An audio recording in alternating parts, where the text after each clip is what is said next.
Good morning, everyone. My name is Kacy Hutchison. I'm with Gilead Sciences. On behalf of Gilead Sciences, welcome to Connect17. Looks to be a fantastic conference. I want to welcome Speaker Pro Tem Kevin Mullin, Assemblymember Marc Berman, Supervisor Warren Slocum, and SAMCEDA President and CEO Rosanne Foust. I want to tell you a little bit about Gilead. Since the theme of the conference is disruption, we like to pride ourselves on disrupting, at least in the healthcare space. We are 30 years and celebrating our 30-year anniversary this year. Gilead, I think a great way to explain Gilead is you had 30 pills about 20 years ago for HIV. You now have a single pill. Just 4 years ago, there wasn't a cure for HCV. Now there's a cure, one pill, 8 weeks. That's disruptive to the system, and it's what we want to do for our patients. So we're always working constantly to meet unmet medical need. Another area that we're working on is Ebola. So again, from the public health side, what would it happen if we could get a cure for Ebola? So I just wanted to explain who we are. We're also a big partner here in the community. We work closely with our assemblymen and the local councils. Gilead has invested about $3 billion. You're sitting here in our new conference facility in the state over the past 5 years. So again, being part of the community, being an economic driver, and being a disruptor is who we are. So thank you. I hope you have a wonderful conference and a great day.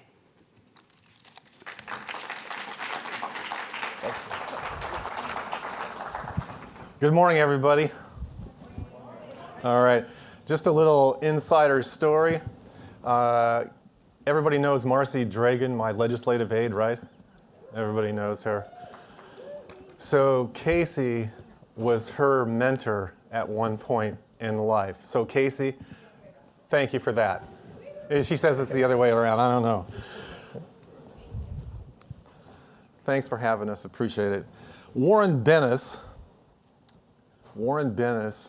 a noted leadership expert, said, quote, "The factory of the future will have only 2 employees, a man and a dog. The man will be there to feed the dog. The dog will be there to keep the man from touching any of the equipment." In that case, the dog is the disruptive technology. And you could say that the dog is what this year's Connect17 event is focused on. Disruptive technologies that impact our communities. And as some of you know, we've enjoyed 4 Connect conferences in the past several years, and each one has been better than the last. And I promise you that this year's event is going to be the best ever. So I want everybody, when the speakers come up, to sit up straight and behave, because we're going to live stream this on Facebook. Hopefully that'll work. Thank you, Krista, for doing that. We appreciate it. But before we go any further, let me offer some thank yous to folks, and thank you to Kacy for hosting us today, and a sincere thanks to Gilead for generously hosting us on their campus. I don't know about you, but when I drove through, I was a little lost. I was amazed at the development here in Foster City and how fast this corporation is growing. We're honored to be here, obviously.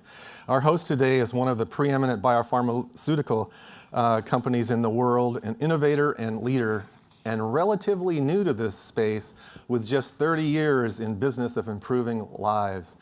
Gilead develops medicines, as you heard, for areas of unmet medical needs such as HIV, AIDS drugs, and it is, as she said earlier, a disruptive biopharma company. Thank you to Assemblyman Marc Berman. Marc, thank you for coming, who represents the 24th District, which includes a portion of the peninsula and much of Silicon Valley. And also SAMCEDA's CEO, Rosanne Foust, whose mission is to promote business issues that enhance and sustain the economic prosperity of our region and its local communities. We appreciate your collaboration in making this conference possible. Plus, you're really good people and fun to work with. Wouldn't you agree, Kevin? Yeah, thank you both. I also want to personally thank my senior legislative aide, Marcy Dragan, who does such a wonderful, great, fantastic job at organizing our District 4 events, and this conference is no exception. She's a tireless worker and organized beyond belief. That's why I'm always on time to events, because of Marcy. So thank you, Marcy Dragan. Go ahead, give it up.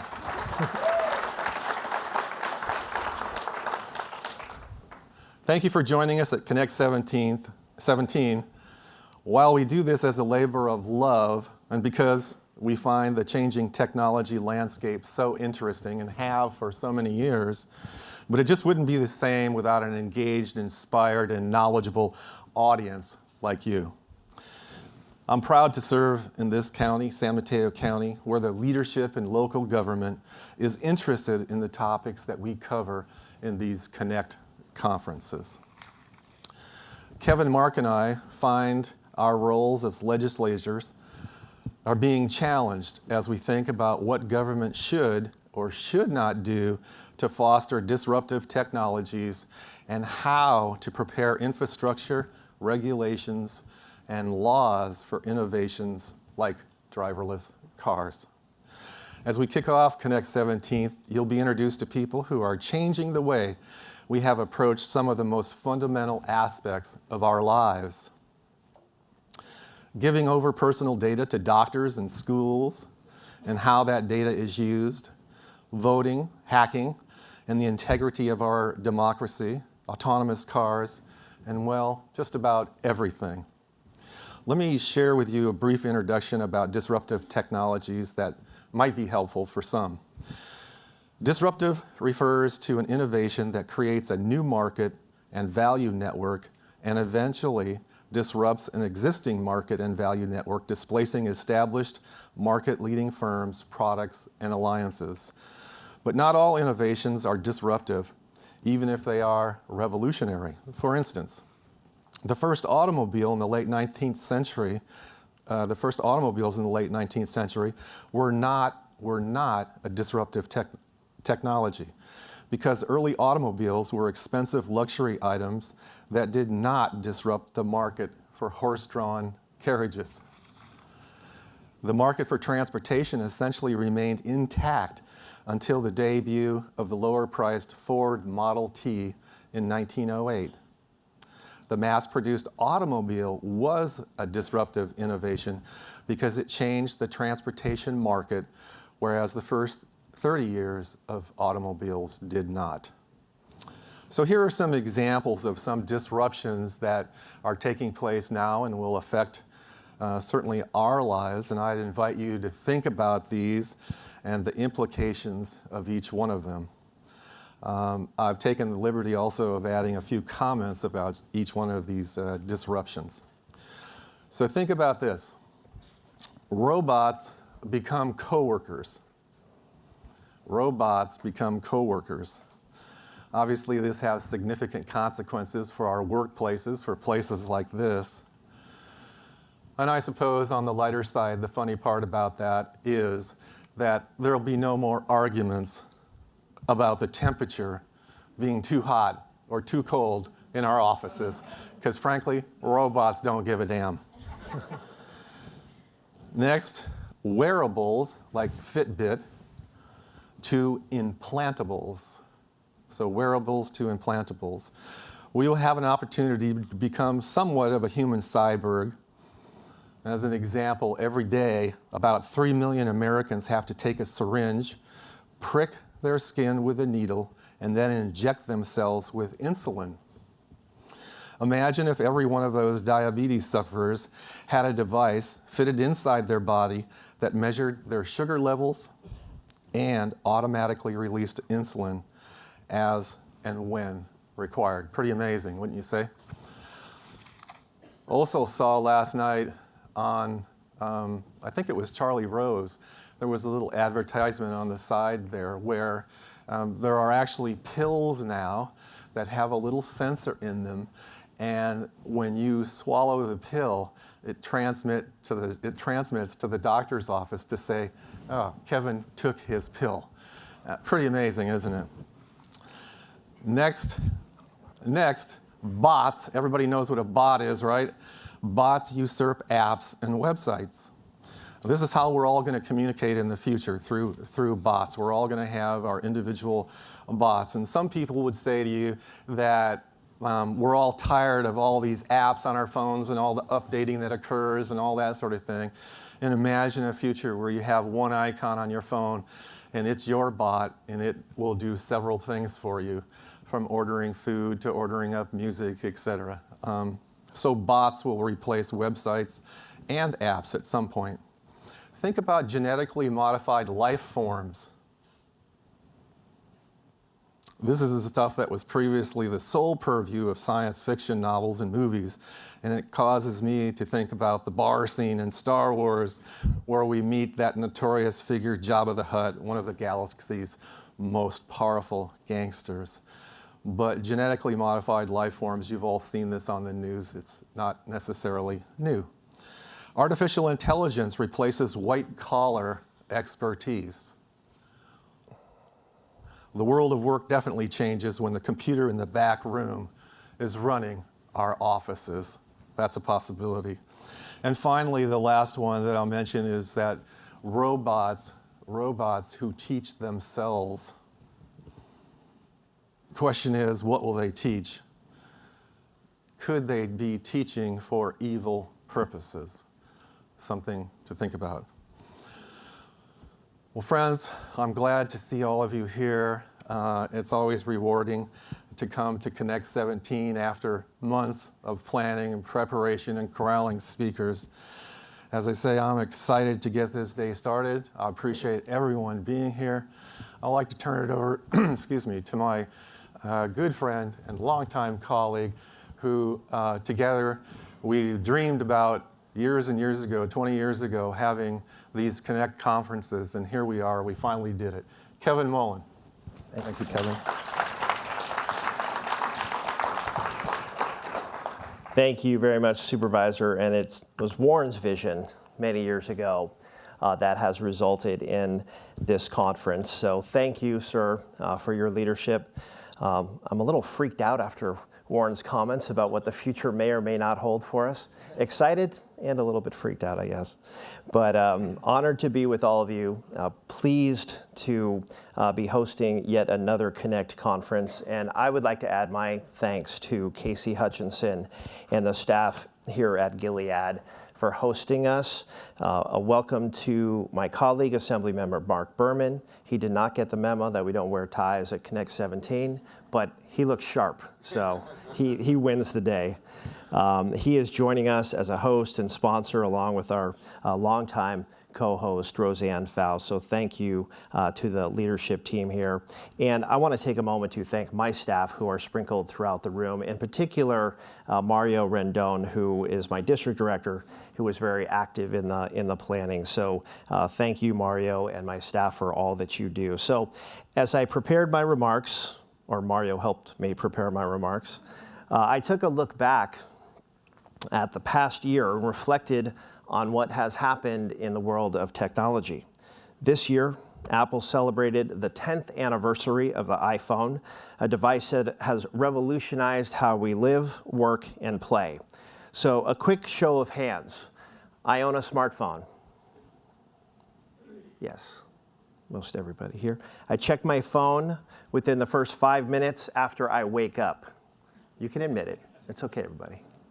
We're here together to support one another. I check my phone at least 5 minutes before I go to sleep, which is really ill-advised as I understand it, if you actually want to sleep. And you may not want to answer. I only put my phone down when I fall asleep. In my case, it falls out of bed. So it should come as no surprise that the average American adult, 18 years or older, spends 2 hours and 51 minutes on their smartphone every day. Millennials, those aged 18 to 32, check their phone on average 150 times a day. Psychologists and neurobiologists are researching how text messages, social media posts, and emails all contribute to the release of dopamine in the human brain. It's that same neurotransmitter that rewards you for accomplishing a goal. Every time we receive a notification on our smartphone, it's that Pavlovian cue that a reward is on its way. We are prompted by the apps we download on our device to provide information, and that information is then used to send notifications when certain conditions are met. We enable notification and GPS tracking without really thinking about it, and all of this information, on top of what we consciously provide, is collected and cataloged. Your mobile phone is a window into your life.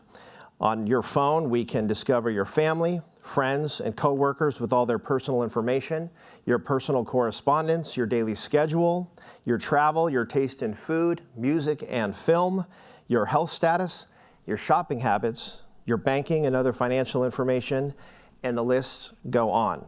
And your mobile phone is also a window to the world. Those instant notifications bring us the latest news, both important and trivial. We can witness historic events or participate in a conference like today. We can mobilize and engage instantaneously. And in our hand is a tool to access more information than is contained in many libraries. A decade into this new era, I'd like to think our phones have made the world a little smaller and our lives a little bit easier. Yet we still have to contemplate what happens with all the information that is collected about us and how to keep it safe. Thus, part of our morning will discuss those very concerns. As in years past, our ask of you remains the same. How do we harness technology in all of its variations and with all of its benefits and challenges to better serve those we represent? I hope today's program will provide some guidance. Just a few housekeeping items. Our Connect Talks this morning will be live streamed using Facebook Live from Supervisor Slocum's page and my official Facebook page, as opposed to the unofficial Facebook page, which you don't want to look at. Please make sure to share on your organization's Facebook page as well. In addition, I'm pleased to announce that thanks to Penn TV, today's conference is being recorded and videos will be available at our website for the conference, www. Do people say that anymore? Okay, just connectsmc.org. And make sure you have downloaded the Connect app so you can follow along and engage with others. On a final note, for those of you using social media, we encourage you to use hashtag ConnectSMC on Twitter and Facebook, and make sure that you follow us.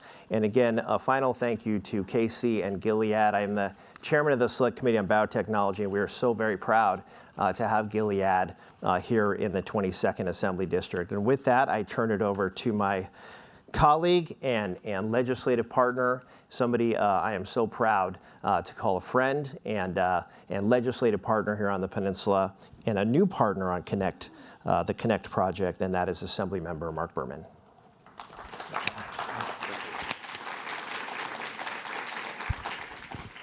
Well, thank you so much, Kevin. I'm glad to join you and Warren and Rosanne this morning, as well as all of you.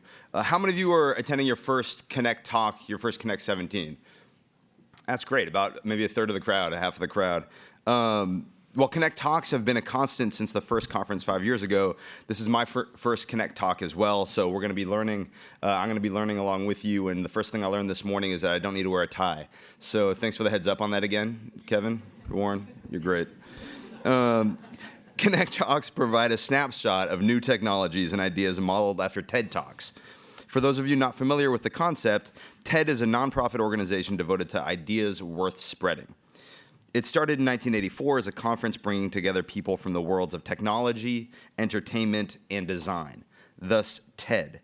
Since then, its scope has become ever broader, and you can learn more about it at TED.com. Now, here's the key. TED conferences bring together the world's most fascinating thinkers and doers who are challenged to give the talk of their lives in 18 minutes or less.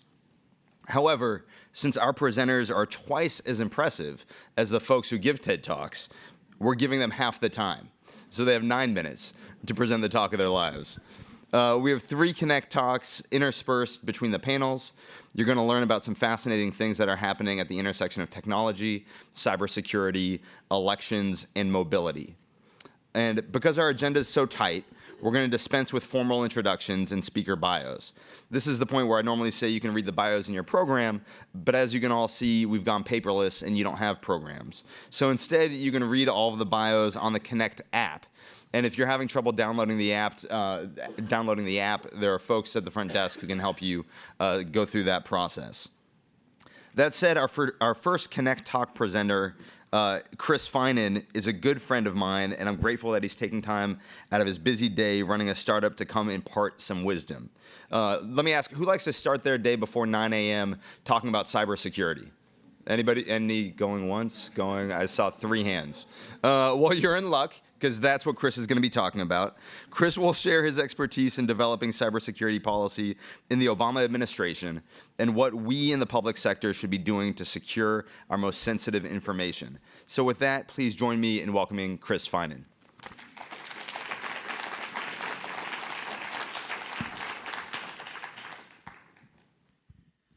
Thank you, Assemblymen. Thank you, Supervisor. Thanks. So actually, because of the topic you told me about, I prepared an interpretive dance. Hope that's okay. I figured that'd go a little bit better this morning. So I served about 14 years in federal service and recently came out to California. And it was really great to leave that time behind and just be a citizen again. And it's always really energizing for me to come to events like this that are extremely well put together. You've got, local leadership that's putting a lot of time and thought, great staffing into these topics. Because when I think about government, after reflecting on that time, I think about what Barney Frank used to say, that government is really just what we choose to do together. And so today I'll just talk to you a little bit about things that as a community I think we need to be worried about. And it's really not a cybersecurity talk, because ultimately, and I'm a tech entrepreneur, this is my 3rd company, and I will tell you, I'm the first to admit that things don't change because of technology.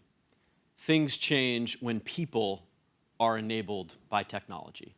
And they change the way that institutions work, they change processes, they break down barriers. And so, when I think about this problem that we have, and I do very much believe that the undermining of the integrity of our institutions is an existential threat to our democracy. It's not going to be some tech magic bullet that solves it.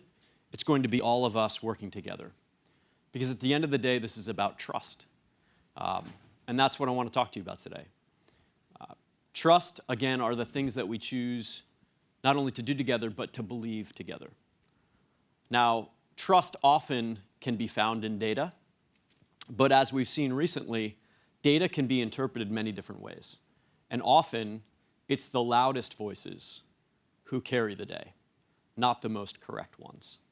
So some of what I'll talk to you about is what happens when that data, whether it's through interpretation or whether it's through manipulation, is actually undermined. What does that do to our institutions? But I just wanted to highlight this article that I found, and particularly the date. This really shouldn't be a surprise to us. Look at what's happened in the last year, what's happened to our democracy. We should have seen this coming, and yet we didn't. I think some of that was a failure of our elected leadership, but really it was more a failure, I think, of all of us to not take this risk seriously and understand how fragile our institutions and indeed the rule of law is. And at least for me, the last year has really driven that home. That trust is what undergirds the rule of law more than any document. But I will posit here, I'll give you the bottom line up front, that data manipulation, the idea that a hacker could come in and actually change zeros to ones, say, in an email trove or even on a Twitter account. Does everyone remember what happened 2 weeks ago? Twitter contractor breaks in to the president's personal email account, which he's now using as his official email account, and shuts it down. That same access could have sent out a new tweet. Could have sent out a tweet that said, hey, I just fired a nuclear missile at the Korean Peninsula. What would have happened in response? What would have happened to the markets? So the idea that you can actively undermine the data, I posit, is much more pernicious than what we've known as cybersecurity, or we traditionally thought of cybersecurity risks in the past, which is a hacker's going to go in and they're going to steal my credit card information. They're going to steal my account credentials. I actually believe now those risks are really secondary to what a hacker could do, likely a state-sponsored one, could do by going in and changing a database so that we're now interpreting results that are much different than they should be. But I want to give you a couple examples of what this really means, and maybe I'll tell a story or two. So the first one is NASDAQ. NASDAQ, and there's been a more recent breach, unfortunately, but back in 2011, I was working in the White House for President Obama on cybersecurity policy. And there was a breach of the NASDAQ. And there was a time of about 2 or 3 days when no one really knew how bad it was. And there was a concern that the data in the NASDAQ transaction systems may have been, again, manipulated. When you think about that systemic risk, now all of a sudden no one knows what the real value of the market is. What could that do? It's the risk of undermining the system as a whole, of people losing confidence in that trading platform, and indeed potentially in the entire economy. So when people used to ask me, hey, what keeps folks in the West Wing up at night? It was this kind of cybersecurity risk. It was so bad that we were actually running the response out of the Situation Room, which is pretty unheard of. It was really taken seriously by the very highest levels of government. It turned out to be not as bad as we thought it could be, but again, the risk is there, and it's a very real one. So on your left, that's the Indian Nuclear Command and Control Center, and on the right is the Pakistani one, a few hundred miles away. You'll notice big screens, shows you whether there are missiles inbound. How hard do you think it is for a hacker, if they get into that network, to put something up on that screen and make the other side think that there's something being launched? So that's the type of manipulation that we're talking about. Likewise, the Pentagon has this problem. So you may not know this, but anytime we go to war, and we're doing that a lot, it seems, recently, 90% of all our military troops, our supplies, I myself flew to war on a civilian airliner. 90% of all our military troops and supplies are transported by the civilian sector. And all of that coordination takes place over the internet. So what happens if, like when I got to Iraq, all of my guns and my bullets ended up in Qatar or in South Korea? What happens if you did that at scale? You can really throw a wrench into a nation's ability to mobilize and go to war, to protect things, especially when the stakes are very high. And of course, when I first introduced this slide at a talk almost a year ago, this wasn't really in the news, and people were kind of scratching their heads. Why are you talking about this? I guess it's pretty evident to all of us now. But the idea that you can actually hack an election system, you can hack the voter registration rolls and change things. And you may not need to change the results. You may just need to do enough to undermine people's faith in the results, or even create turmoil for the next 2 years. So the research is pretty convincing that it's easy to do this remotely, at least for specific systems, maybe not writ large, but to go and cherry pick a few key systems.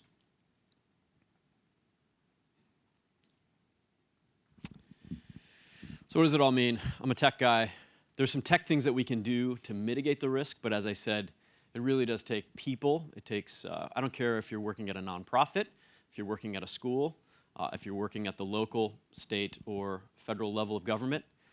It takes everybody to be aware, to have good security practices across the board. And there are some tech things that you can do. But focusing on ensuring the integrity, that is really key. And then assuming that you're never going to keep a hacker out of a system.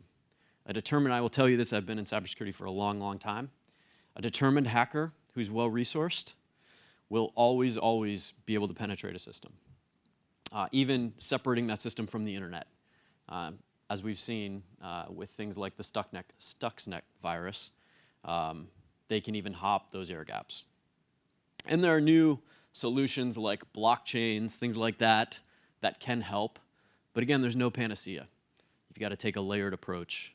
Often having backups, having resiliency is very important. Having paper backups is really important.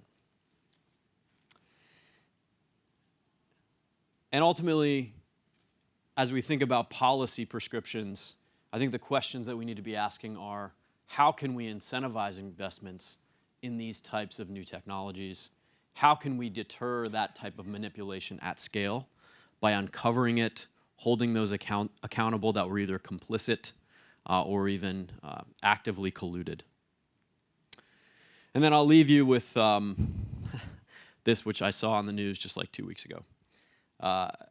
We just have to make ourselves a harder target. So you might want to change your password, or just start with not putting it on your computer when you're going to do a live NBC broadcast. So thank you all. Thank you all for hosting me, and have a great day.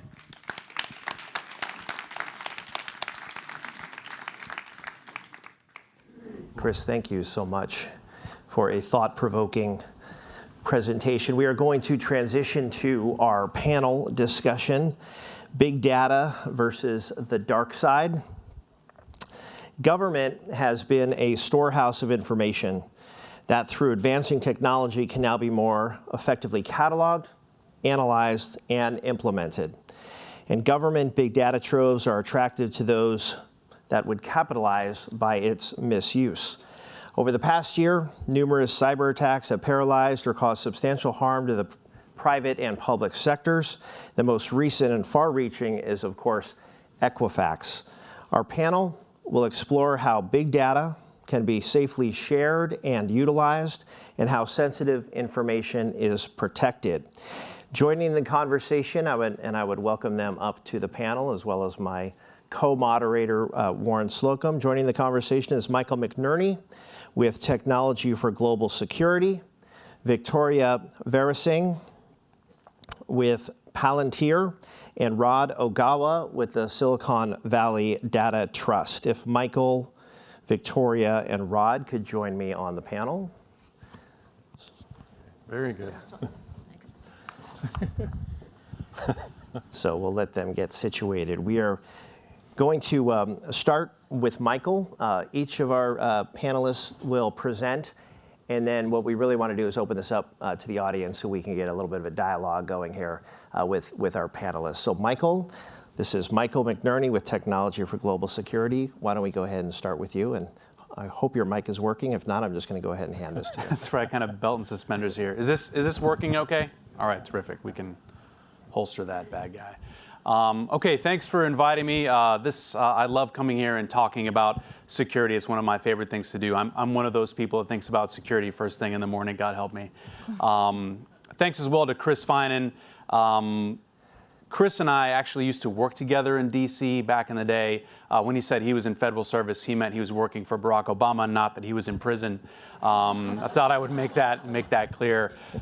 Chris was basically my counterpart at the White House. I worked for the Secretary of Defense in cybersecurity. I learned a lot from Chris during that time, and I still learn something new from him every time I hear him talk. So thank you for those remarks. What I thought I would do, I think Chris laid out a really great strategic framework for the threats that we're facing. Maybe I'll take that down just one more level and hopefully come up with some more operational and tactical things and practical things that we can think about doing in terms of security. And I think one of the most important things that we do is really kind of come up with a strategy for handling security. When people throw around terms like cybersecurity, and whether it's being applied to big data or to elections, it kind of has this tendency to mean all things to all people, and that can be overwhelming. And so in order to get our hands wrapped around this, I think it's helpful to kind of parse it down into something that's a little bit more manageable. Now I realize I had the benefit of working at a place like the Pentagon, which has a $500 billion budget and 2 million people and some of the greatest cybersecurity specialists in the world. So not all of the lessons that I learned there are going to be applicable to everybody in this room, but I think some of the lessons learned might be, and that's kind of what I want to impart. So in terms of a strategy, I think it's helpful to begin by looking at it in two frameworks. The first is external, and the second is internal. So if you're trying to defend your own network and your own enterprise, it's really important to think about what is the nature of the threat that you're facing externally. What are the trends? Chris did a really good job of saying that we weren't really expecting information to be used against us in the way that it was in this last year. That's a new trend. That's something that we weren't ready for, although I think we should have been. And so staying in front of these trends is really important. A couple years ago, it was really about identity theft. That was like the big thing, and denial of service attacks. And while those still go on, we've seen an evolution in the kinds of threat that we're facing. Now we're seeing a lot of ransomware attacks, and ransomware attacks increasingly targeting middle and small businesses, schools. We're seeing that proliferate dramatically. Again, as Chris mentioned, we're seeing the use of information being used against people in a way that it hadn't been before. So staying ahead of the actual, the bad guys and what their latest techniques are and why they're doing what they're doing is really important. Kind of pay attention to the Willie Sutton rule, if you will. You rob banks because that's where the money is. What are these people after, and why would they be targeting you? And then that brings you to the second part of this, which is the internal analysis. So you need to take a hard look at yourself, both individually and as an organization, and think about what does your security posture look like. And one of the very first places that you should start is with your customers and with your employees. As we are increasingly becoming aware, all of us are kind of on the front lines in a cyber incident, right? Everybody who is an employee of your agency or of your company, every customer that accesses your website is a potential person that a hacker can access and use them to get access to your enterprise. And so making sure that your employees and your customers and yourselves are educated, that you're trained, and that you're resourced to understand the nature of the threat and take basic security measures is very important. Security is oftentimes thought of in terms of kind of 80-20. There are just a couple things you can do that get you 80% of where you need to be, and really getting your people trained and educated, doing basic cyber hygiene is that 80%. These are things that we all know about: strong username and password, implementing multi-factor authentication, which is kind of like, for those who don't know, almost like a third password. That is tremendously important. It's available for almost all of your technology providers: Google, Gmail, Dropbox. All of these services offer multi-factor authentication. Frankly, had we been offering multi-factor and implementing multi-factor authentication in things like OPM, which was hacked, arguably that would have stopped that. So simple things like that are incredibly important. And then the educational element of that as well, making sure that people know that they are in fact potentially being targeted. And that means that they should be very careful about the websites that they visit, very careful about the emails that they open, and the links that they click on. That right there is really, really important. Now, once you have the kind of hygiene portion of this, kind of squared away, and you have a great program for that, then you need to take a really strategic look at your own critical assets.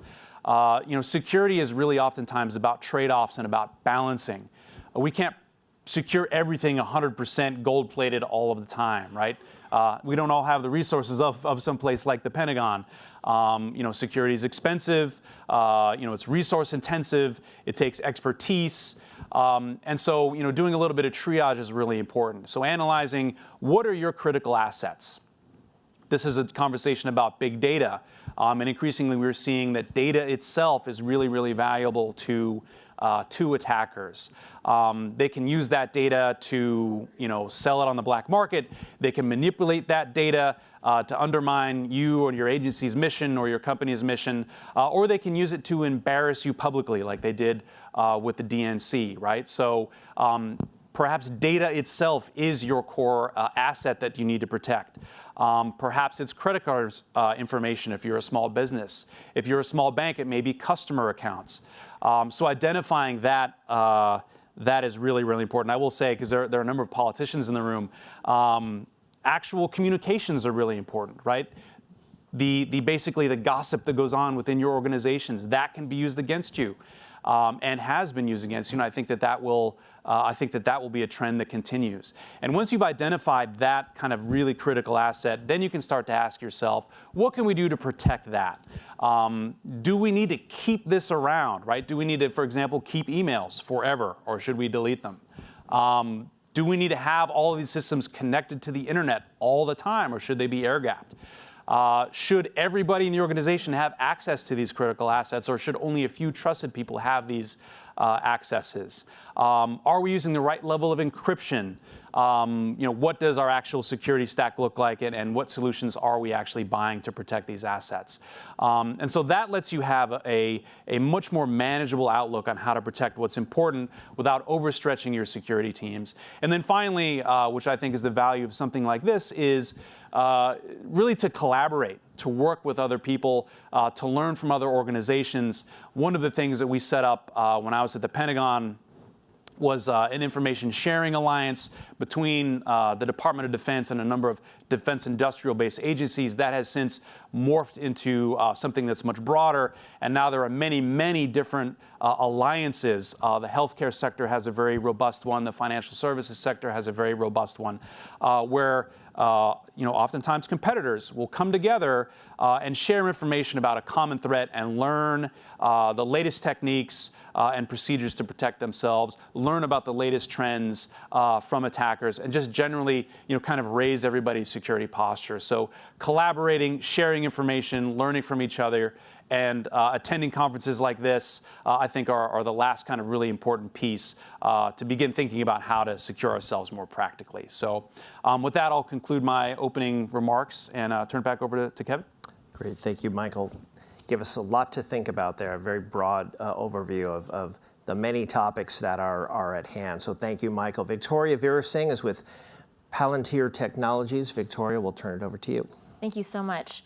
Hello, everyone. Good morning. So I work at Palantir Technologies. We are a data integration software company. So what does that mean? We essentially integrate disparate sources of data, provide a dashboard for the user at an organization to find patterns and trends in the data that they would not have been able to find before. This morning, I'm going to be talking about how big data is used in the community in two of our community-based projects. One is with Santa Clara County, and the other is with Team Rubicon. And I'd love to start this conversation with a quick video of our work with Team Rubicon. Team Rubicon is a veterans-guided service disaster relief organization. So they deploy volunteers to regions affected by disaster and basically go into houses, muck out, and help families recover from those disasters. We started partnering with Team Rubicon to help them with the logistics of that, to identify the highest need families and individuals in a given region, and to help distribute volunteers and resources appropriately. I would love to play a quick video, and then we can come back to the discussion.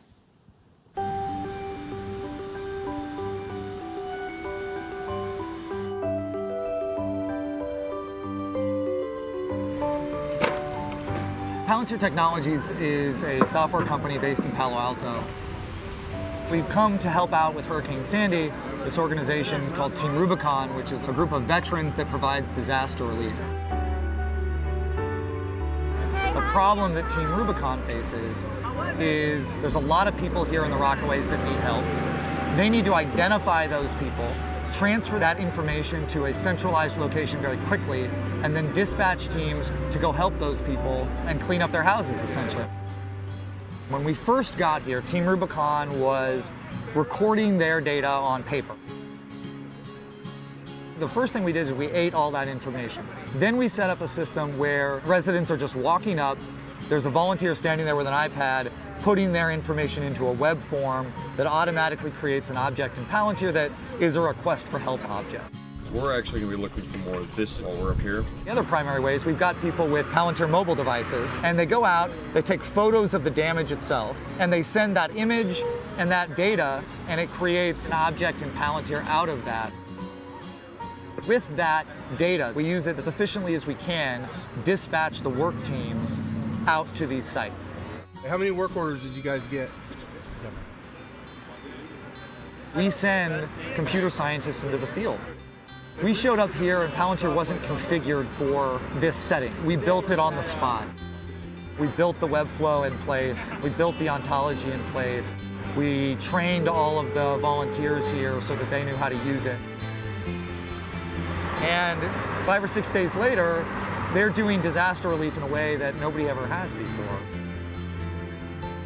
Palantir was founded with the motto that they were going to go out and solve really hard problems.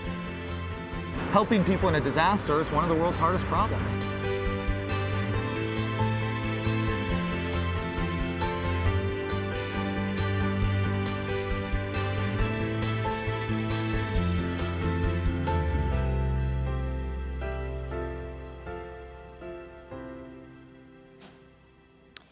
So as you saw in the video, that model is a model that we deploy to all of our partnerships, which is creating the product in our headquarters in Palo Alto, but really further developing that product out in the field.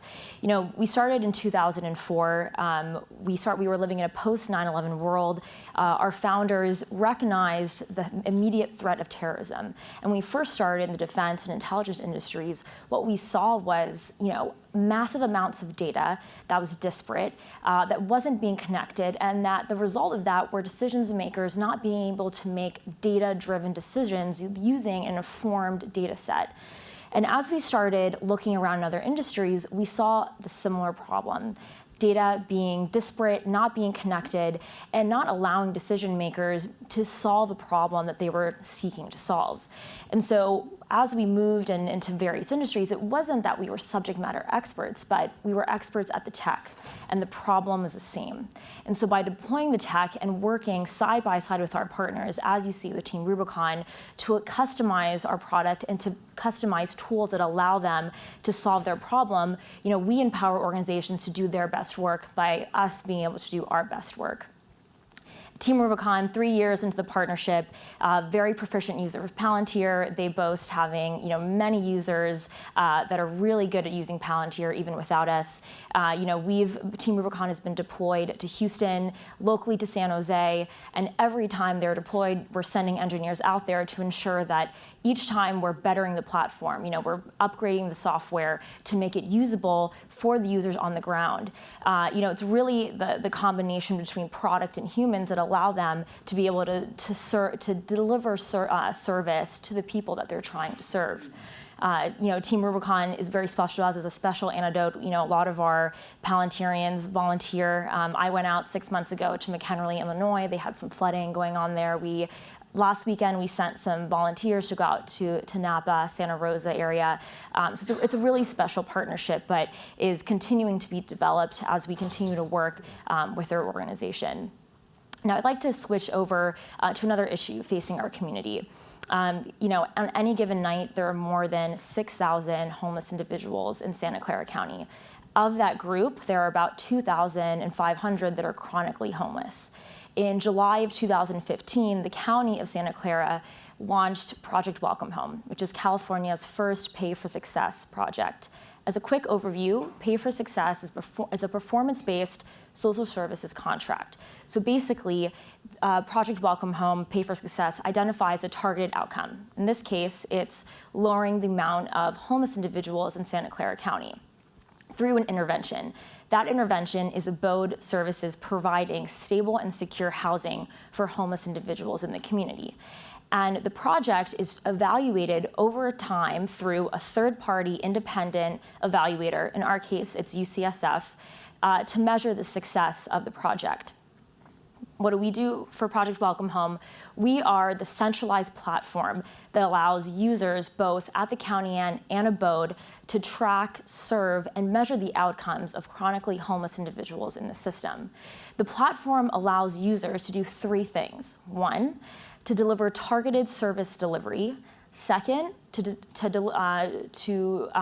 deliver publicly scarce government resources. And third, to measure outcomes.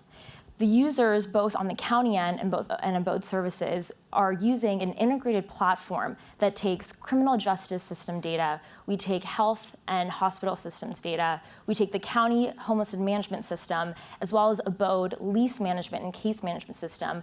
We provide a platform that connects all of them so users can interact with the data, identify homeless individuals at their highest risk, and place them into secure housing.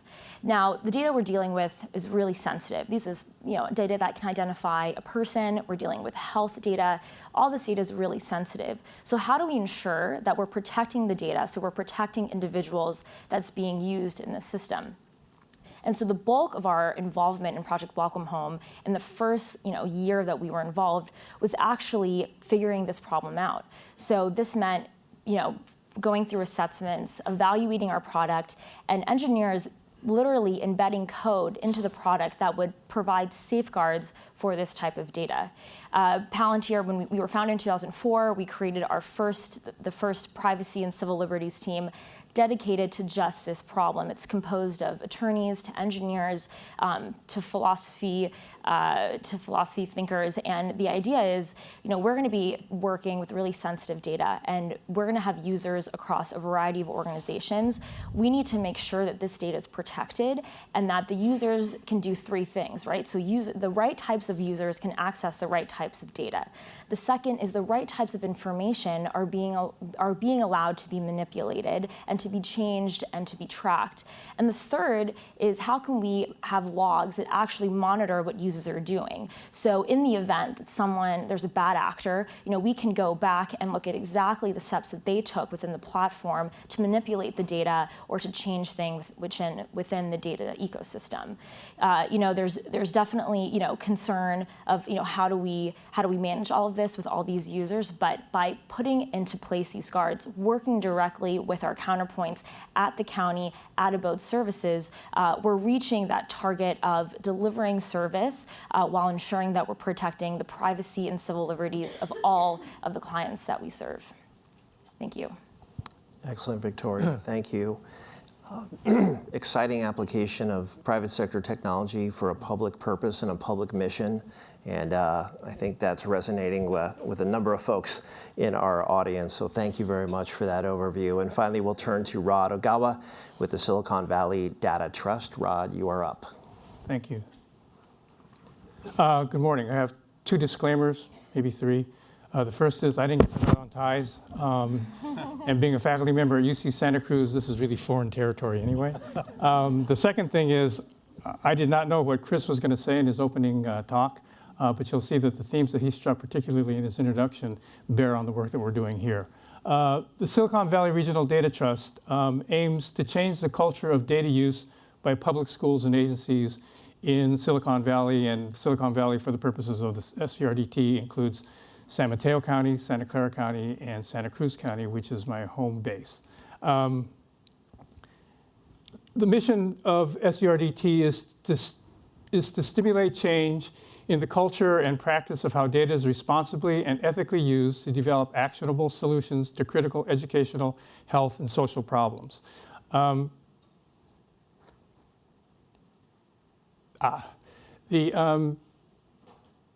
guess the final disclaimer is, bear with me because I may have to refer to my notes, and bear with me with the slides that are chock full of content, because I'm representing a team. And each team member wanted to make sure that their stuff was included. And so I may race through this pretty quickly because of the time limit, but we have a substantial amount of time after the talks for you to ask questions about specifics, if we can go back to the slides. So bear with me. The basis for the Silicon Valley Regional Data Trust is to link data between public schools and public health and human service agencies, largely at the county level, to inform the services that children receive, to inform programs, and to inform policymakers who govern those programs and agencies. And in our county, the need is quite great. For example, we're talking about a student population of over 400,000 kids, and that's growing. Almost 40% are on free or reduced lunch, which means they come from low-income families. Academically, a large portion of our kids are performing poorly, and we have a substantial representation of ethnic, racial, and linguistics groups that historically have been dubbed underserved by our agencies and by public education. So there's a great need there. And the idea is that combining data sharing data across public agencies and public schools, we can put children at the center of the service. And so you will see that this SVRDT involves the 3 counties, the county governments in the 3 counties, the public schools in the 3 counties, and currently among the county agencies involved are behavioral mental health, child welfare services, and juvenile justice and probation, which, as the counties themselves have deemed, are those that are most directly involved in the provision of services to children and their families. And so,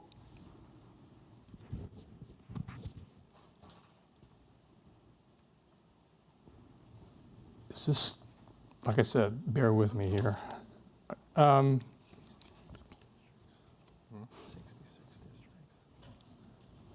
Okay, so SVRDT is building a secure information sharing environment that connects 66 school districts to the data zone, which is the central educational data repository hosted by the Santa Clara County Office of Education.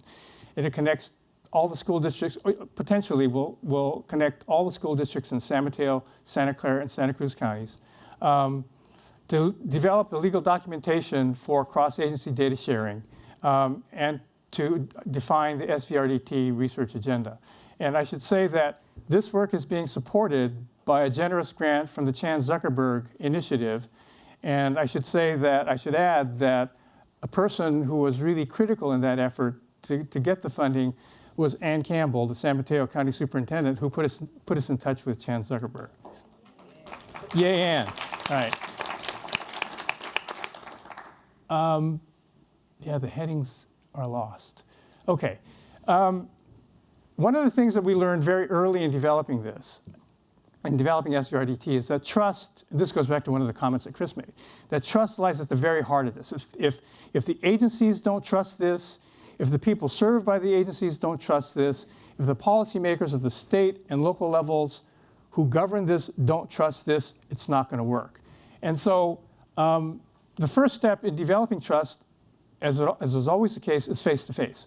And so we spent over 3 years meeting with policy leaders, leaders of public schools, leaders from county agencies, families and communities, as well as university researchers, to identify their commitment to this, the challenges and the opportunities that they could identify in pulling this off. All right. In making this work, though, it was clear that we couldn't stop with the development of face-to-face trust, that we were somehow going to have to institutionalize trust systemically. And institutionalizing trust includes these components: policy, architecture, technology, and change integration. And again, I'm going to have to zoom right through this. So in terms of, these are the 4 elements that will be in place to institutionalize trust across the agencies, between agencies and the policymakers, and between both and the communities they serve and the researchers at UC Santa Cruz who will be doing the data analysis to answer questions of importance to the participating schools and health and human service agencies. And so this is written by our lawyers, so it's a little wordy. the first step in developing the policy and governance system involves interagency information sharing agreements. We have a draft agreement which has been shared with the agencies, and we're in the process of finalizing that. The second piece will be an enterprise memorandum of understanding, which takes the basic elements of the interagency data sharing agreements and operationalizes the specifics as to who will be authorized to get what data from whom for what purposes.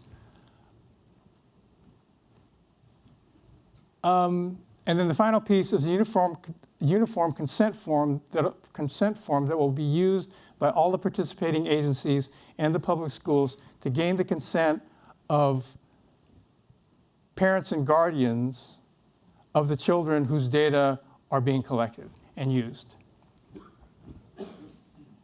In addition to the sort of policy piece, is the development of a secure information sharing environment.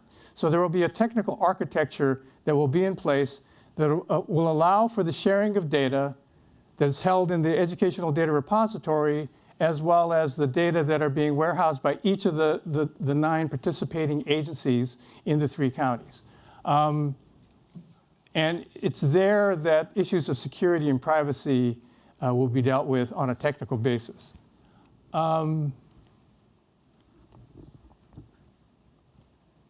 Yeah, and so as I was saying, trust lies at the very heart of this, and this goes back to something that Chris introduced in his talk.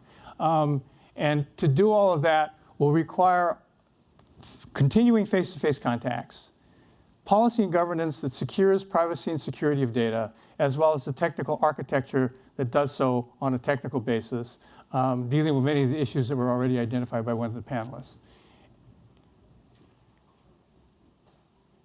Oh, and we're back. And so let me close by saying we have appreciated the support of all of the agency representatives, the representatives of public education, and by policymakers, to the extent that the county boards of supervisors have adopted resolutions, the county boards of education have adopted resolutions supporting this work.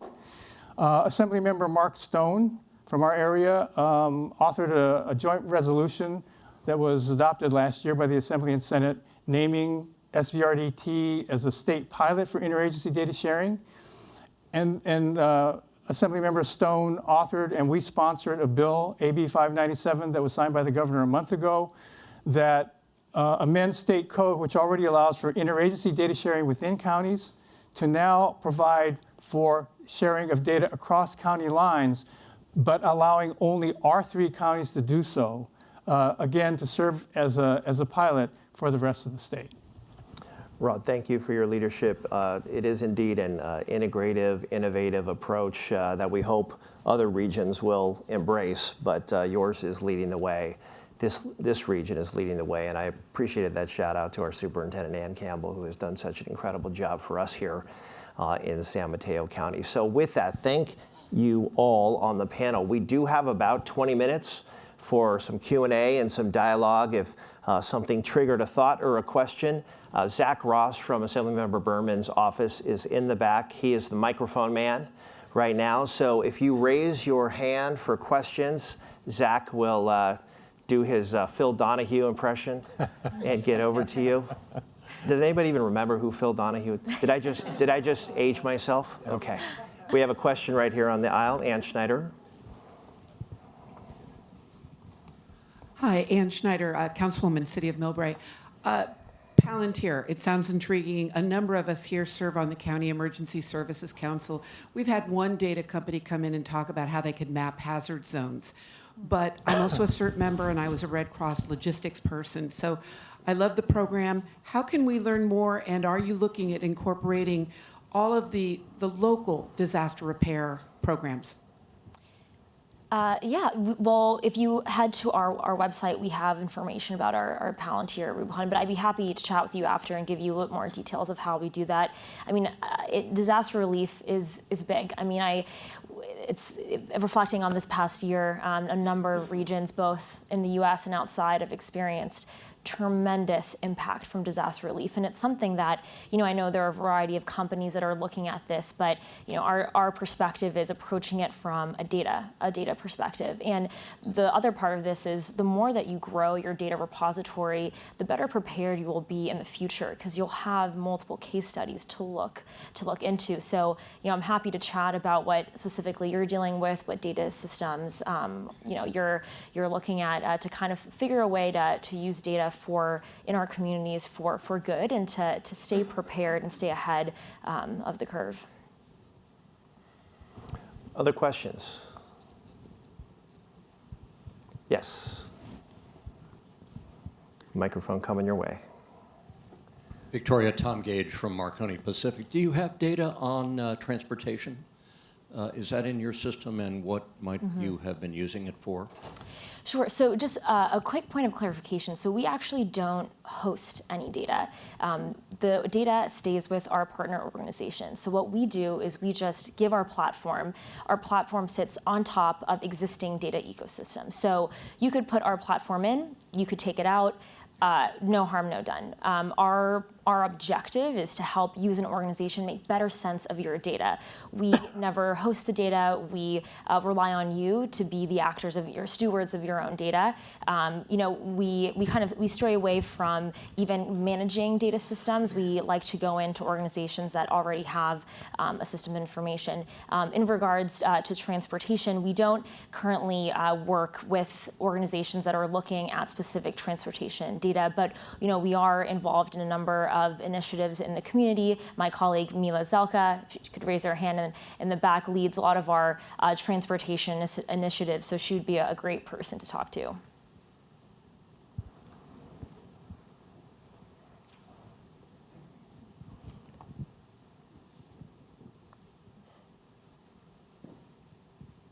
Hi, my name is Rob Solano. I'm with the Northern California Regional Intelligence Center, and I just want to give a plug. Victoria, your software is great. There's a storyline that comes with it where you can actually be involved in any type of analytical data.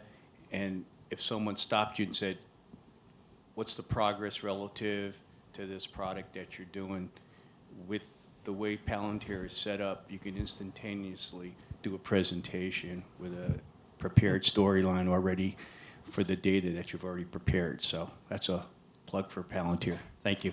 Yeah, thanks so much. Actually, with Project Welcome Home, we have several different tools. So as you can imagine, the county has one objective, a boat has another objective, but UCSF wants people to measure outcomes. And so we actually have a tool that allows you to look at a macro view. And so you can actually see how many chronically homeless individuals have been in stable housing. And if they're not in stable housing, what services are they using? What services are they going back to? So you can better transition your preventatives, your intervention, to something that's better suited for that individual. So it allows you to go deep into one client, or take a macro look and say, okay, in this part of Santa Clara County, we're experiencing large levels of increase in homelessness. In this county, things are actually working, and why are they working? So with that, and to your point, you can actually pull a report out. So if you're presenting to management, if you're presenting to someone, you can directly pull it out from Palantir, export it into an Excel or PowerPoint file, and then it's up there with up-to-date information. So it's important, I think, as we talk about big data, it's how can we consistently measure it and keep ourselves accountable to what we're doing. So it's not like we're getting lost in segments of data because we're trying to solve one problem, but let's keep ourselves on track and make sure that we're actually measuring our outcomes and hitting the objective that we initially set out to achieve. Other questions? Rod Chow has a question. Zach, we'll get you the mic. Don't know if I need the mic. Michael, you talked about internal threats. In large organizations, how do you prevent the damage that a disgruntled government employee or contractor can do to either, again, export the data, as we've seen happen, or to manipulate some of the outcomes and results? Yeah, thanks. That's a very difficult security problem. A lot of the industry and a lot of thinking has really been dedicated towards external threats, keeping the bad actors out. More recently, people are thinking about, okay, assume bad actors are going to get in, how do you find them within the environment? What you're describing is even more difficult, which is someone that has lawful, legal, reasonable access to your system, making off with something of value, becoming basically an insider threat is what it's called. There are a number of ways to deal with them, all of which are kind of imperfect, I would say. So the first is, again, kind of approaching this from a theme of strategy, is making sure that people don't have access beyond what they need access to, right? It's very easy for an administrator to set kind of all access to all new employees. It's just very, very easy, and human nature is generally to do what's easiest. So making sure that your employees and your users have the right privileges set so that they cannot access what they should not be accessing is very, very important. Of course, doing the typical employee, screening that you normally do. But these kinds of things only get you so far, right? I mean, the NSA has some of the best security in the world, and they missed Edward Snowden, right? Amongst others who are less famous. So the insider threat's really challenging. One of the ways is actually kind of a big data themed solution, and again, this is kind of a big data conference. Part of the issue is an insider has this kind of normal, I'll keep calling it lawful, but whatever, access to your system. So how can you judge what they're doing versus someone that's doing something illegal or external? And that's kind of a big data problem. So the way a lot of solutions and vendors approach this is they will basically gather and analyze data from your organization and try to determine a baseline of what normal behavior looks like. And then they will try to extrapolate, okay, this is anomalous behavior against that normal behavior, and hope that the insider's activities leap out as anomalous and unusual. That is something that user behavior analytics companies do. That's kind of what they specialize in. And that's one way that industry and that vendors are trying to figure out the insider threat issue. But this is an ongoing problem. I think there's room for a lot more innovation here. But again, just to sum up, try to do a good screening of your employees, manage their privileges and their accesses, making sure they only access really what they need to. And then, if you really do have a problem, then you're probably looking at a big data security solution like user behavior analytics to try to search through the needle in the haystack. It's a very, very difficult problem, and frankly, still is one even the government struggles with. While you're formulating your questions, I'm going to turn it over to my colleague, Supervisor Slocum, who has a question for the panel. Rob, this question's for you. It might be a little unfair, so forgive me. I'm curious about the notion that kids being in the classroom each and every day is one of the paths to success for those students. And I know from looking through the data that truancy, I guess we still call it truancy, I'm not sure, but kids not being in the classroom, missing class for one reason or another, also affects those students. And the data is pretty startling if you look at it. So the question is, how does your project help with identifying those students who have a pattern of truancy, and then what are some of the other sort of side benefits that this regional data trust could bring? It seems like a very powerful tool, but I'd be curious to hear your ideas on that. Sure. Thanks for the question. Let me preface my direct response by citing both Supervisor Slocum and Chris's comments about disruption. The Silicon Valley Regional Data Trust is not disruptive in that it's not changing what's actually being done in schools and health and human service agencies. It's laying a new ground on which schools and agencies stand and work.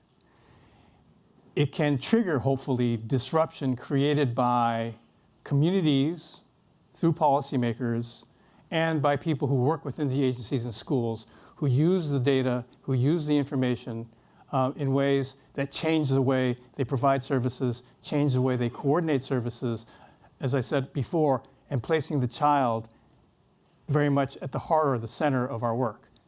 So to answer to answer Supervisor Slocum's question directly, for instance, as he points out, truancy, that is a kid not showing up for school, has a very deleterious effect on their academic performance and thus on other aspects of their life. With the data zone, which is the data warehouse that the public schools will have access to, teachers, counselors, principals will have data that's uploaded every night. And so they will know which of their kids are missing a class, part of a class, an entire day on a day-to-day basis. So they can quickly move in and monitor kids' behaviors and intervene. Similarly, because of the ability to share data across agencies, as agencies see fit,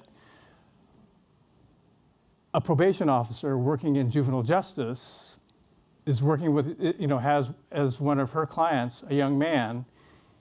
She can go into SVRDT, ask for data on this young man's school data, and see that he has been truant on Wednesday afternoons for the last 2 weeks, and before that was completely absent for a week.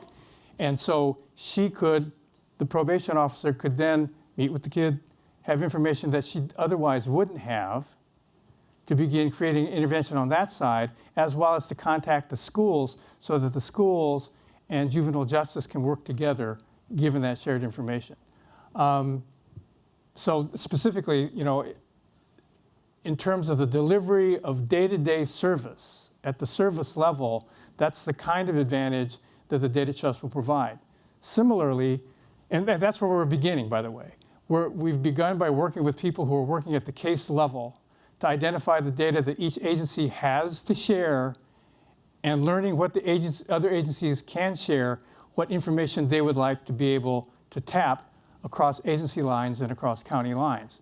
The idea then is to build up the database data system so that we can aggregate up, so that we can use the data to evaluate programs, to inform the work that administrators are doing to organize programs, to organize instructional practices, to organize interventions in the other agencies.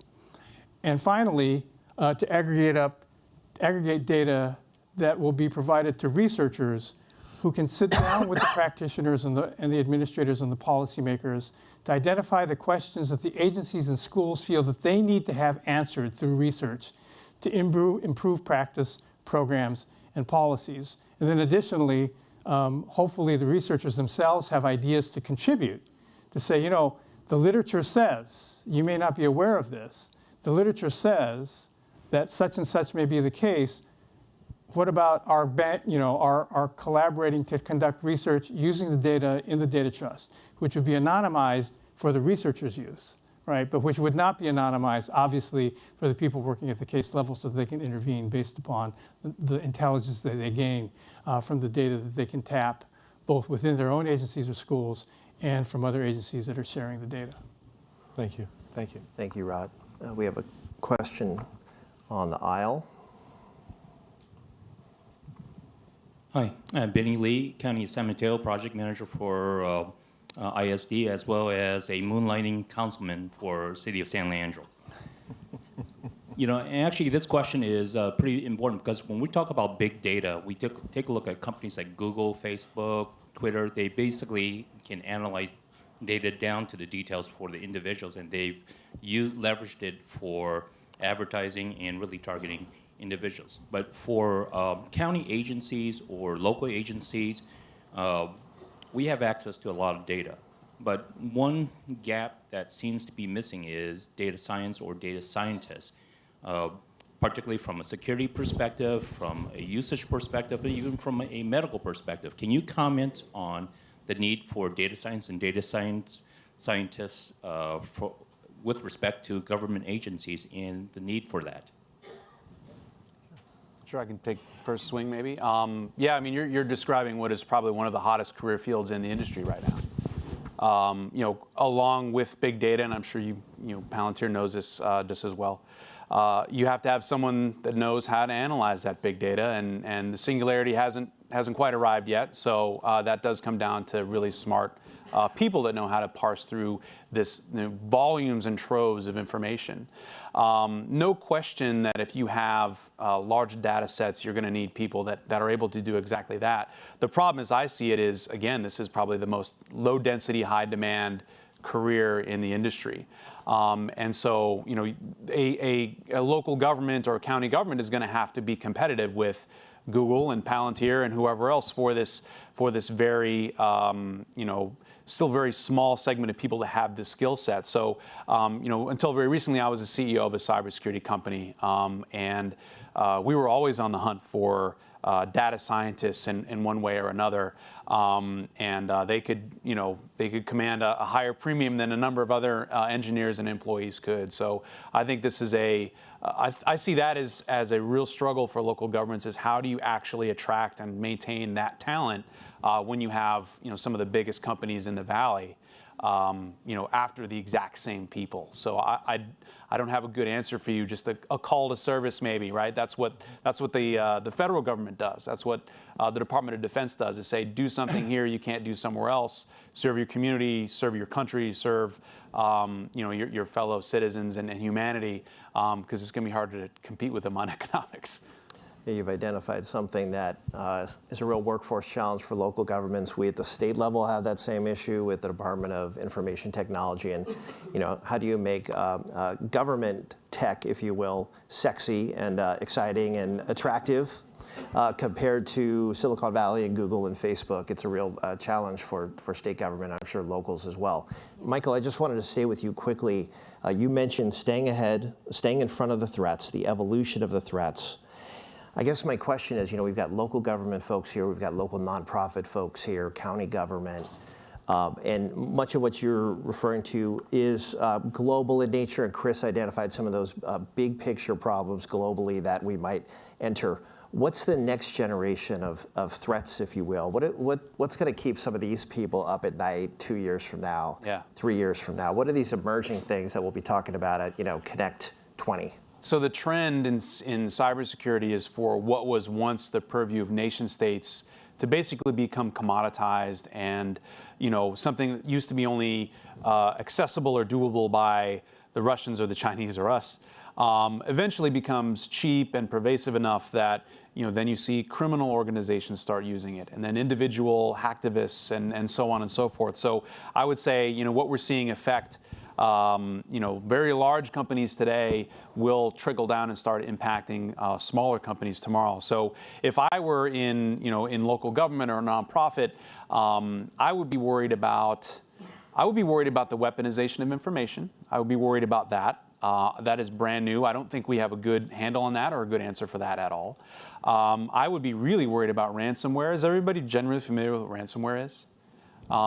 That is really taking off, and we're seeing, it used to be this thing where it was kind of done by organized crime, basically, largely coming out of Eastern Europe. Now we're seeing actual countries engage in this, North Korea, other nations, actually doing this to wreak havoc and to gain money, believe it or not. And like actual schools are being hit with these things, right? And student data is being locked up and encrypted. Hospitals, good Lord, they're getting hit all the time. And that trend is just going to keep getting kind of lower and lower and lower until individuals are going to be getting hit with ransomware on their phones. There's not a good answer for that. I would be really, really worried about that. On top of kind of the general, you don't want your, patient records lost in a data theft kind of thing. So this just kind of, it's not zero sum, it's additive, right? So all these kind of security things are adding on top of each other. But I'd be worried about the weaponization of information, and I'd be worried about ransomware, really, if I were a local government or nonprofit. I think both of our panelists want to comment on that. We just have 3 minutes left, so we'll wrap up with these comments. Go ahead. I'll just add a quick thought to the data scientist question. I think one thing that we should be careful of as data scientists, high demand in a lot of different industries, is really instituting ethics into data scientists. I mean, these data scientists are going to have tremendous abilities to understand data. And something that we're doing at Palantir through our privacy and civil liberties team is actually engaging with professors at Stanford University in their computer science programs and implementing the curriculum and including pieces of ethics. So how can we're training these computer scientists, how can we institute ethics into a part of that to help them think about what is the consequence of what you're doing with this data? Who is this affecting? So, we're training data scientists that are going to be immensely useful in a variety of fields, but also have in mind ethics, privacy, civil liberties, individual impact, community impact. So, I think that through partnerships where you have industry embedding with universities, state and local government embedding with universities to train and say, this is what we need, and this is the type of person that we're looking for, I think will be important in the future. Yeah, sort of to tack onto that, in terms of sort of the workforce issue, one of the things we can do is we can train them, right? And so at UC Santa Cruz, for example, we're submitting a proposal to NSF for a training program to train master's and PhD and doctoral students in data science and in the social sciences, to prepare them to do this kind of work, to do big data work in the public sector. I mean, there are a lot of really good lawyers who could be making money on the private side who are working in county agencies and in public schools for less money, but because they understand that they can use the law for social good, we can use big data for social good as well. So the preparation, and then I think partnerships, as you were referring to, between the private sector and the public sector. The private sector has expertise, they have technology that the public sector can't even really imagine. And I think at that intersection lies some really positive opportunities for partnership. You were reporting about the work you were doing with natural disasters. If we sort of scale that up to sort of say, to address social issues that are on a day-to-day basis in our local area, I could see Palantir and SVRDT and UC Santa Cruz involved in a really useful set of partnerships that would solve problems, but also address specific issues like the whole human resource piece. On that optimistic note, let's thank our panel for the discussion. Thank you all for your questions, and I'll turn it over to my colleague who will be introducing our next segment, the next Connect Talk, Supervisor Warren Slocum. Thank you.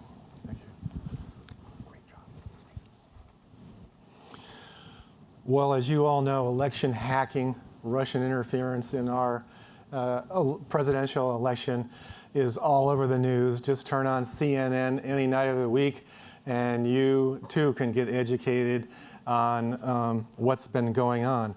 I've known about Barbara Simmons for a very long time, since my role as Registrar of Voters and the whole electronic voting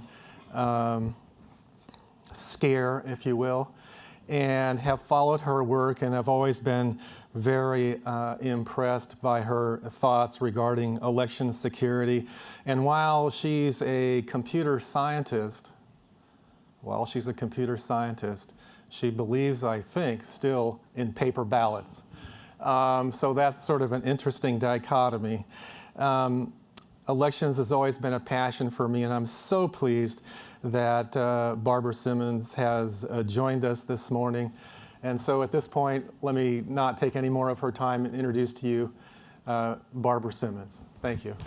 Thank you. It's awfully good to meet you. Really nice to meet you too. Thank you. I appreciate it. Let's see. Oh, so don't need my picture. Okay. Just in comment to the previous panel, I was really pleased to hear about all this joint work being done with public-private institutions, with universities and corporations. And I just wanted to add another potential source of help, and that is professional societies. So, in fact, I'm a former president of ACM, the Association for Computing Machinery, which is the largest and oldest educational computer science society in the world, actually. And we have a a component called USACM, which is the U.S. Public Policy Committee of ACM, and there are a lot of concerns about some of the issues that were just being addressed in the last panel. So if anyone is interested in trying to work cooperatively with ACM, please see me after the talk.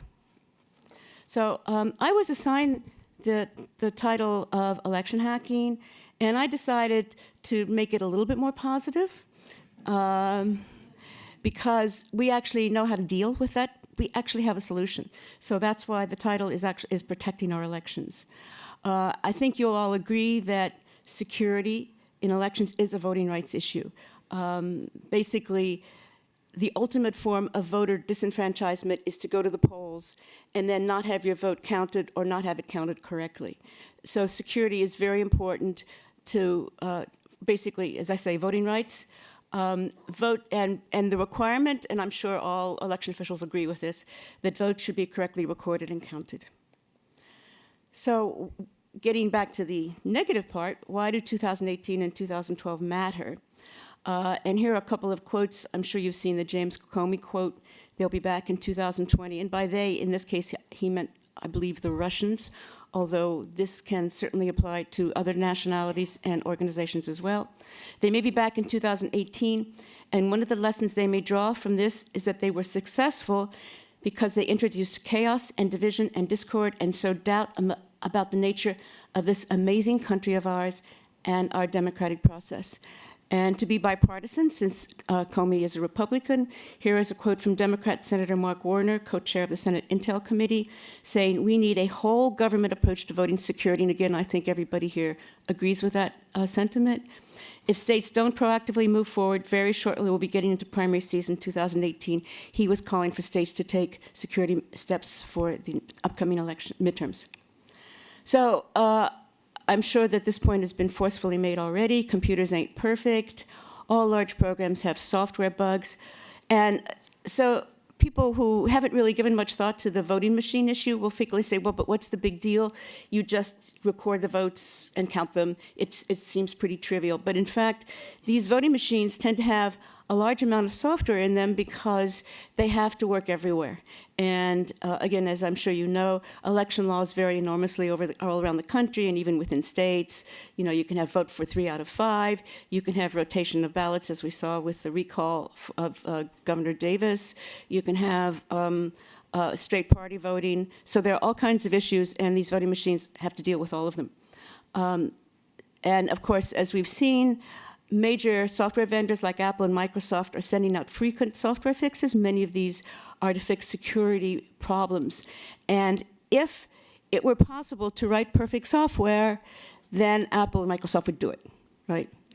It's not possible because software tends to be very complicated, and sometimes a change over here will affect something over here that you knew nothing about. So that's why these fixes are frequently sent out. And of course, voting software, again, because it's large and complicated, is vulnerable to bugs or malware that could impact election results. So we use computers almost everywhere in our elections now.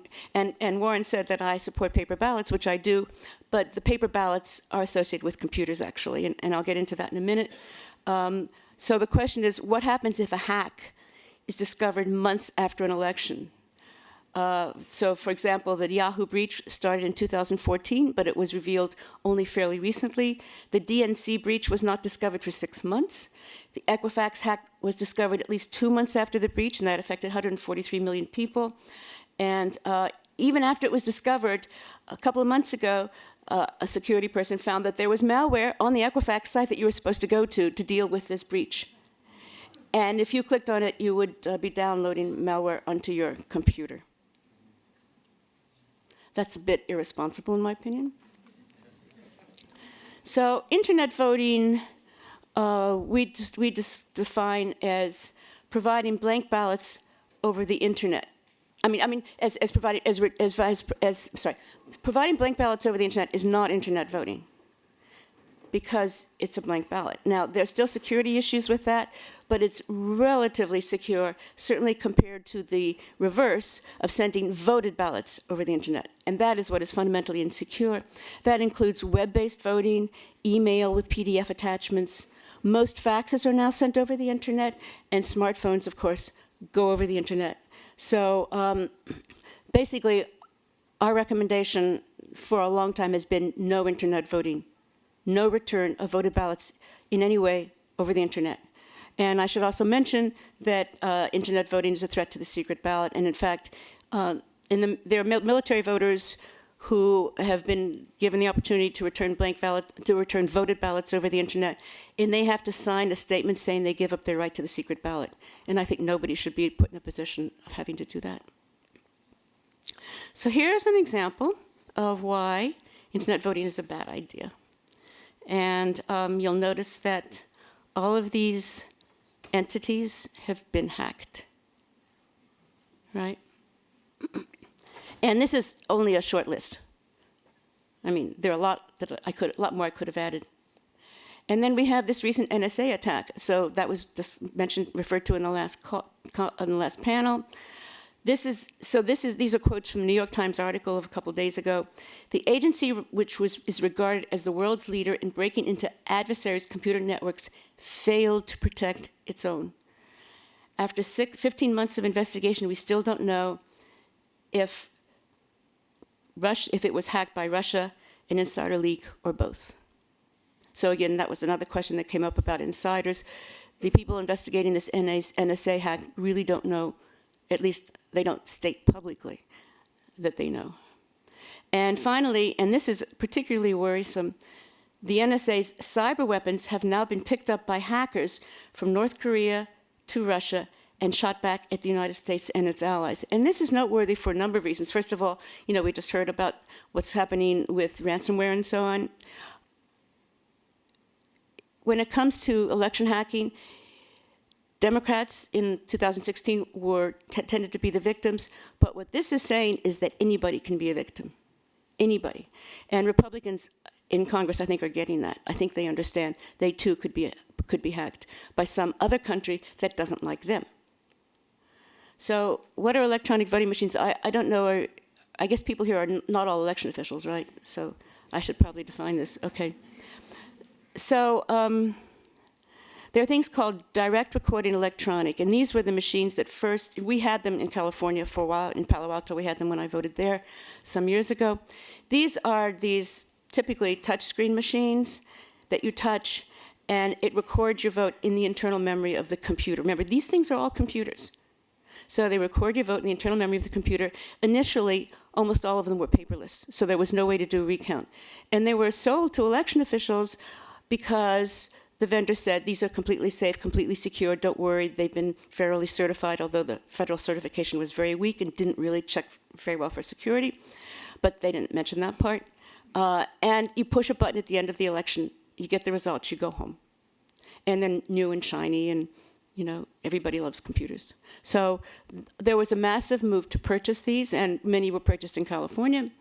So that's one type of machine. The other is the paper ballot, which we tend to use here. Certainly, I live in San Francisco. We vote with paper ballots. We put the ballots into a scanner, and the scanner tabulates them. It reads them and tabulates them. That scanner has a computer.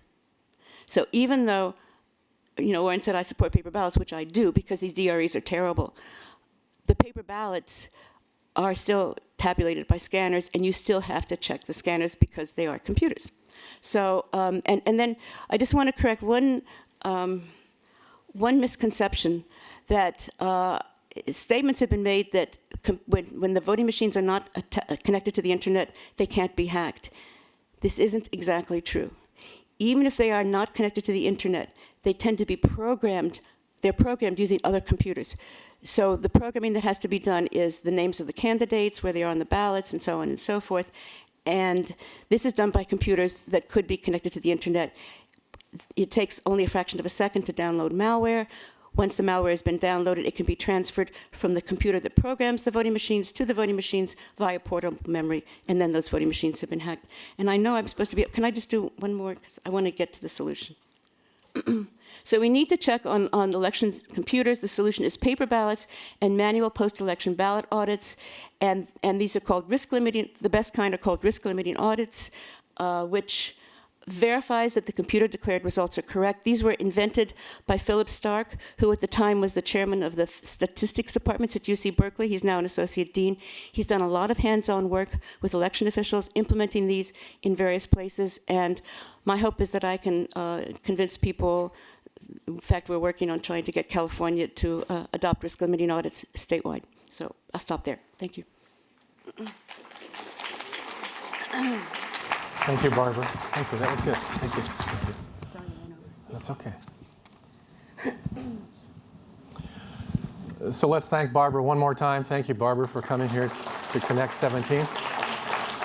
And if you're following along in your program, it's now time for a break. We will resume at 10:20. And there are refreshments in the back, and I'm sure you've all found the restrooms and so forth and so on. So let's take a break. Thank you all.